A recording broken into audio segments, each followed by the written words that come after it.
हिंदुस्तान की राजनीति में आम आदमी पार्टी ने जो अपनी एक जगह बनाई है वो आज दूसरी अन्य जितनी भी क्षेत्रीय पार्टियां हैं उनके लिए सिरदर्द बन गई है।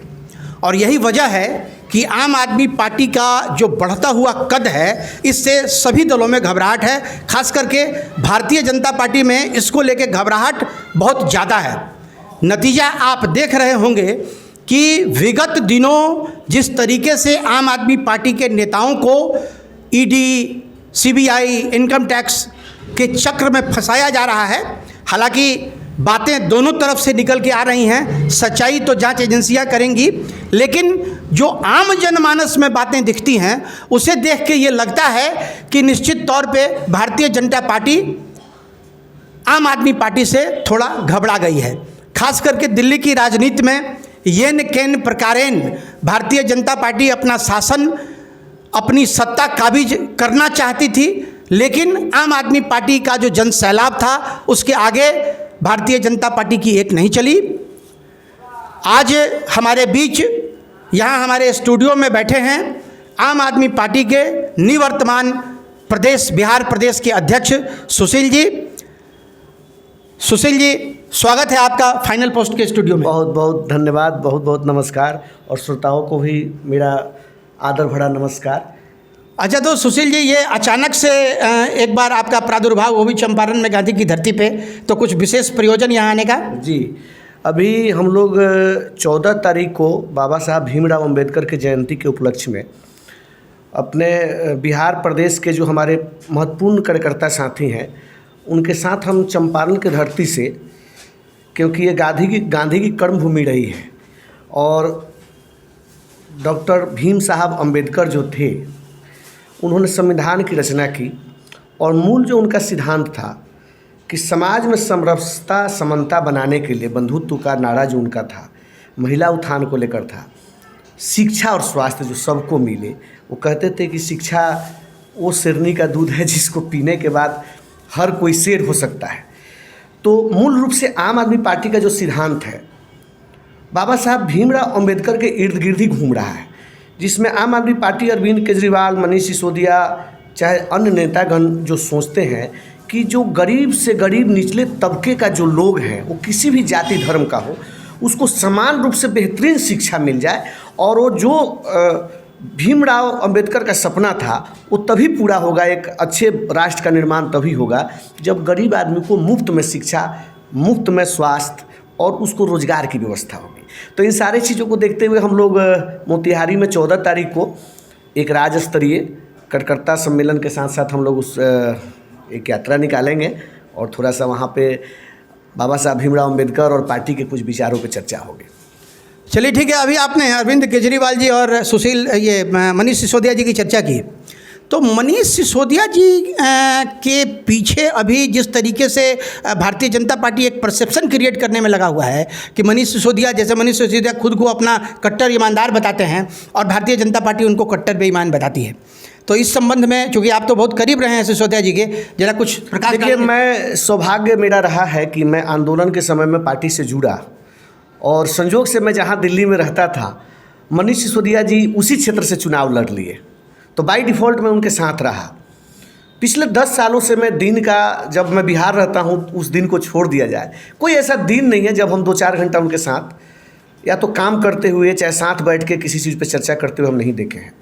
मैंने दुनिया में किताबें पढ़ी हैं, महान लोगों के बारे में सुना है, लेकिन उतने सज्जन और महान आदमी को हमने अपने आँखों से पहले बार देखा है कि जो आदमी शिक्षा के प्रति, मैं ज्ञानेश्वर जी एक बात आपके सामने छोड़ रहा हूँ, पब्लिक भी देख रही है तो ज़रा सोचिएगा आप लोग कि देश के अंदर एक इकलौता शिक्षा मंत्री ऐसा है जो सुबह 6 बजे किसी स्कूल में होता है, क्योंकि दिल्ली में 2 शिफ्टों में स्कूल चलता है, ज़मीन कम है, स्कूल है, तो एक सुबह में बच्चों का पढ़ाया जाता है, बच्चियों को पढ़ाया जाता है, और दोपहर में बच्चों को पढ़ाया जाता है, कोई भी स्कूल है।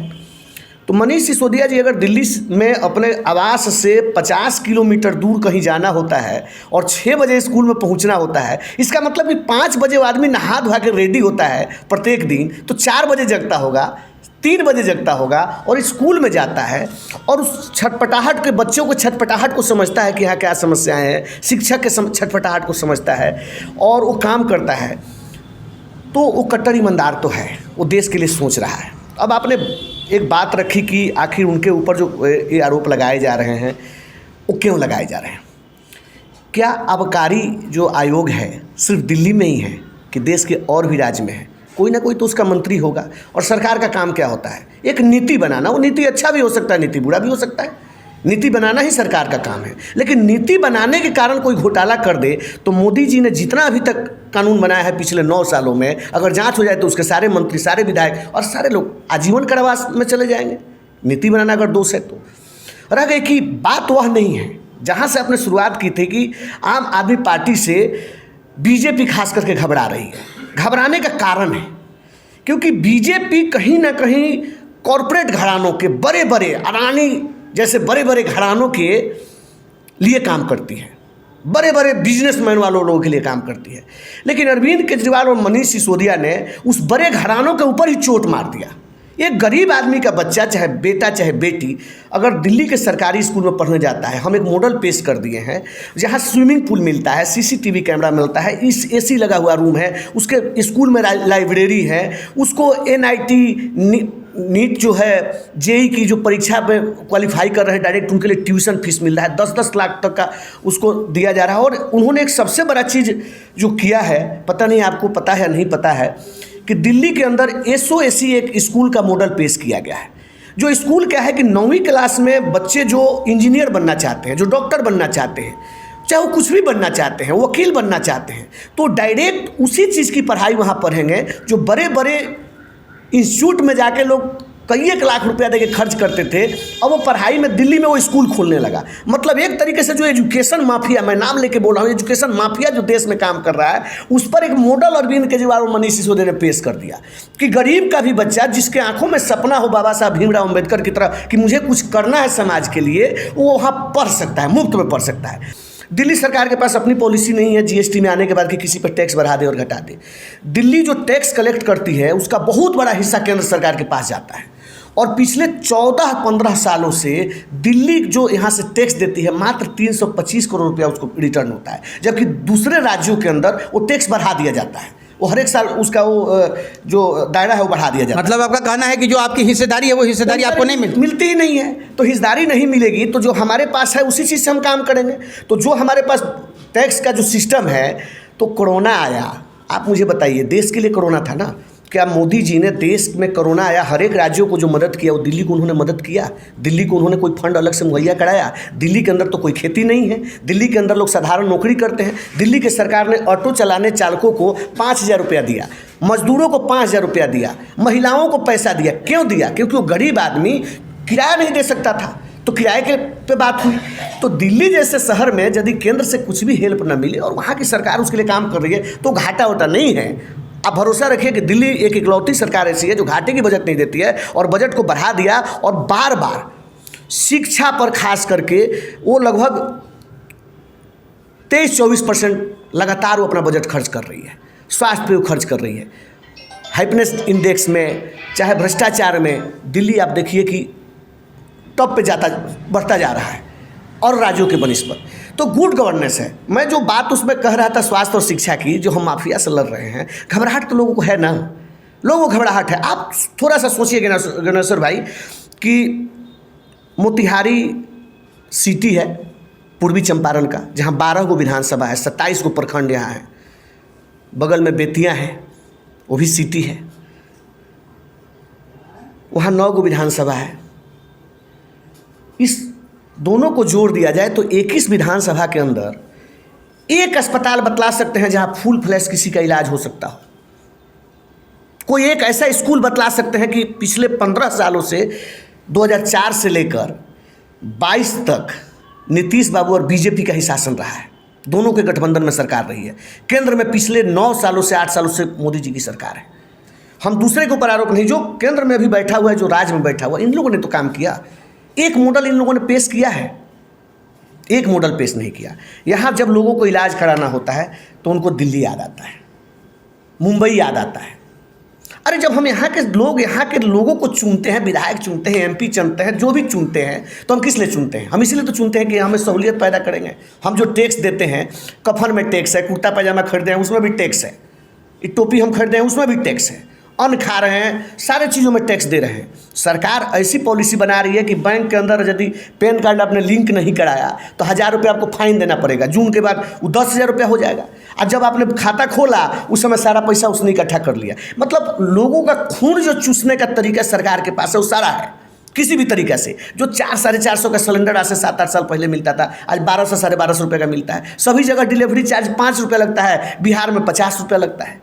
तो हम इन सब चीज़ों को जब कैलकुलेट करते हैं, दुनिया भर का पैसा सरकार यहाँ कलेक्ट करती है, दुनिया भर का पैसा हम बोल रहे हैं, बहुत सारा पैसा, बजट भी बहुत सारा बनाती है, लेकिन स्कूल अस्पताल क्यों नहीं बनवा पाती है? क्योंकि उसको डर है कि यहाँ के गरीब लोग यदि पढ़ लेंगे तो अपना हिस्सा मांगेंगे और फिर मजदूर बन के पलायन बाहर नहीं करेंगे, क्योंकि अभी तो बोझ हट जाता है। जो लड़का थोड़ा सा नौजवान होता है यहाँ से भाग के दूसरे प्रदेश में चला जाता है, दूसरे प्रदेश में जाएगा तो वहाँ कमाएगा, वो अपने रोजी रोटी में उलझ गया तो यहाँ अधिकार के लिए मांग करेगा नहीं। तो ये तो सोची समझी साजिश से पिछले 40 सालों से जो भी सरकारें रही हैं, 40-45 सालों से, कि बिहार के जितने बच्चे हैं उनको मजदूर बनाओ, उनको सोचने मत दो। आप जैसे लोग सोचने वाले होंगे तो परिवार में उलझा दिया जाएगा, कुछ बोलिएगा तो जेल में डाल दिया जाएगा।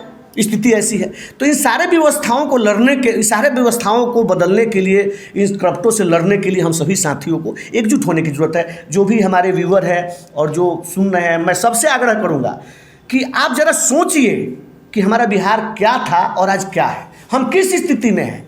हमारे 14 लाख बच्चे आज मैट्रिक का परीक्षा लगभग देते हैं, 13 लाख के आसपास रिजल्ट आ जाता है, और उस 13 लाख बच्चों में से 13,000 के लिए यहाँ रोजगार नहीं है। 13,000 लोगों के लिए रोजगार दिए। ये तो हर एक साल का डेवलपमेंट है।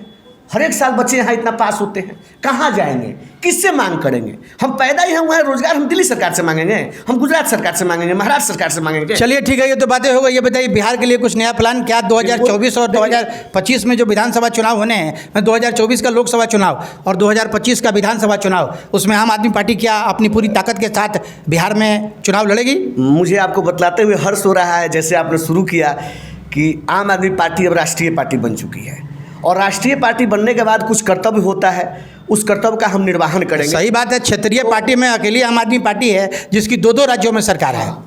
आज के डेट में 2 राज्यों में सरकार है, 2 राज्यों में हमारे विधायक है। एक राज्य में 5 विधायक और 42 लाख वोट मिला है, मतलब 42 लाख जनता हमारे साथ खड़ी है।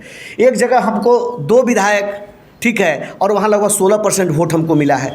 तो हम ठीक ठाक स्थिति में है, और भी राज्यों में हम चुनाव लड़ रहे हैं। तो राष्ट्रीय पार्टी हम बन गए हैं। कर्नाटक का चुनाव लड़ रहे हैं, छत्तीसगढ़ का चुनाव लड़ रहे हैं, राजस्थान का चुनाव लड़ रहे हैं, मध्य प्रदेश का चुनाव लड़ रहे हैं। तो जब सभी जगह चुनाव लड़ रहे हैं तो 2025 में दिल्ली मतलब बीजेपी के सामने घुटना नहीं टेकना है, लड़ना है। लड़ेंगे।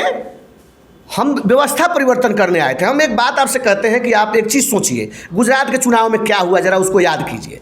गुजरात चुनाव के अंदर देश के प्रधानमंत्री को पहले बार नकली स्कूल बनवाना पड़ा, केबिन में स्कूल चलवाना पड़ा, और स्कूल बतलाना पड़ा कि हम भी स्कूल बनवाए हैं, नकली स्कूल। इसका मतलब कि हमने क्या कहा था, आंदोलन में हमने क्या कहा था, हम राजनीति करने नहीं, राजनीति बदलने आए हैं। अब आपको स्कूल पे बात करना पड़ेगा, आपको अस्पताल पे बात करना पड़ेगा, आपको रोजगार पे बात। धर्म की राजनीति और जात की राजनीति नहीं चलेगी। अब देश के 90% लोगों को उनकी सुविधा चाहिए। अब नहीं चलेगा फर्जी कि जनधन खाता में खाता खुलवाएंगे और 1000 से कम रखिएगा तो कट जाएगा, 1000 से ज़्यादा रखिएगा तो टैक्स देना पड़ेगा, आधार से लिंक नहीं कराइएगा तो 10,000 देना पड़ेगा। कब तक जनता को मूर्ख बनाइएगा? अभी मैदान में उतरिए, मैदान में हम भी उतर रहे हैं। और 24 का चुनाव लड़ेंगे, और लड़ेंगे चाहे नहीं लड़ेंगे, जनता को जरूर ये समझा देंगे कि इनसे क्या मांगना है, आई क्या झूठ बोलते हैं। ये तो आपको पता है कि मनीष सिसोदिया, सत्येंद्र जैन को डाले हैं। हो सकता है कि 2024 तक अरविंद केजरीवाल को भी डाल दें, हमारे बड़े बड़े नेताओं को डाल दें, इससे कोई फर्क नहीं पड़ रहा। आम आदमी पार्टी, अरविंद केजरीवाल एक विचार है, इस विचार को समझिए। और यदि एक हमारा वो जो बोलते हैं ना, फतिंगा भी अगर इसमें से जिंदा रहेगा तो विचार उसी रूप से चलता रहेगा। और मुझे भरोसा है कि एक फतिंगा क्या, हमारे जितने फतिंगे हैं ना, वो बड़े बड़े पक्षी का रूप ले चुके हैं। चलिए, मतलब आपके पास जितने फतिंगा, मतलब जितने आपके कार्यकर्ता हैं, सभी कार्यकर्ता आम आदमी पार्टी के जो शीर्ष नेता हैं अरविंद केजरीवाल, वो बन के निकलेंगे। इसलिए सरकार से आप घबरा नहीं रहे हैं, सरकार से आप डर नहीं रहे हैं। बहुत अच्छी बात। मैं छोटा एक बात इसमें जोड़ना चाहूँगा। ज्ञानेश्वर जी, आपने कहा कि पार्टी हमारी चुनाव नहीं लड़ती है। 2014 में हम चुनाव लड़े थे, बिहार में लोकसभा के चुनाव लड़े थे, 40 सीटों पे चुनाव लड़े थे। एक सत्यमेव जयते के प्रोग्राम में एक आदमी के ऊपर चूंकि वो एविडेंस नहीं दे पाया था, मोदी जी की तरह झूठ नहीं हम लोग एक्सेप्ट करते हैं, वो एविडेंस नहीं दिया था कि हमारे ऊपर मुकदमा है काराकट से, हम उसका कैंडिडेचर हम लोग कैंसिल कर दिए थे। हम 40 सीटों पर हम चुनाव लड़े थे। मोदी जी का अलग चीज़ है कि सब कुछ उनका सरकार है तो झूठा आरोप पत्र दाखिल कर दिए हैं। हम चुनाव नहीं लड़े, लेकिन इस मोतिहारी के धरती पे भी आज निस्वार्थ रूप से 200 कार्यकर्ता हमारा पिछले 8 साल से काम कर रहा है ना, इसके आप गवाह हैं। आप देखते हैं तो बिहार के हर एक जिला में 200, 400, 500 कार्यकर्ता। बताइए कौन ऐसी पार्टी है कि बिना कोई पद दिए हुए, बिना कोई प्रतिष्ठा दिए हुए, ना कोई बीपीएल कार्ड में दलाली, ना कोई राशन कार्ड में दलाली, ना मुखिया ही, ना सरपंच ही, आप फिर भी 200, 300, 400 आदमी हर एक जिला में निस्वार्थ रूप से हमारे विचारधारा को लेकर चल रहा है, तो पार्टी हमारी कमज़ोर नहीं है। इतना बड़ा कार्यकर्ता का कैडर बीजेपी के पास भी नहीं है। मैं कहता हूँ धर्म की गोली हो सकती है, किसी के पास जात की गोली हो सकती है, लेकिन बदलाव की क्रांति आम आदमी पार्टी के पास है और हमारे पास लोग हैं। चलिए, बहुत बहुत धन्यवाद। बदलाव करने के लिए आम आदमी पार्टी ने कमर कस रखी है बिहार में, और हम उम्मीद करते हैं कि आने वाले समय में आम आदमी पार्टी भी एक मजबूत विपक्ष के तौर पर बिहार में अपने आप को स्थापित करेगी। आप देखते रहिए फाइनल पोस्ट।